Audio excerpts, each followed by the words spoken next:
নমস্কার। সুকুমার রায়ের গল্প সমগ্র থেকে আজকের ছোট গল্প আশ্চর্য ছবি। জাপান দেশে সেকালের এক চাষা ছিল।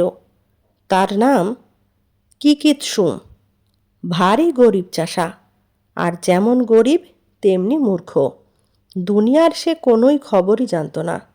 জানত কেবল চাষবাসের কথা, গ্রামের লোকেদের কথা, আর গ্রামের যে বুড়ো বজ্ঞে পুরোহিত তার ভালো ভালো উপদেশের কথা। চাষার যে স্ত্রী, তার নাম লিলিৎসি। লিলিৎসি চমৎকার ঘরকন্না করে। বাড়ির ভিতর সব তক্তাকে ঝরঝর করে গুছিয়ে রাখে, আর রান্না করে এমন সুন্দর যে চাষার মুখে প্রশংসা আর ধরে না। কিকিৎসুম কেবলই বলে, এত আমার বয়স হলো, এত আমি দেখলাম শুনলাম, কিন্তু রূপে গুণে এর মতো আর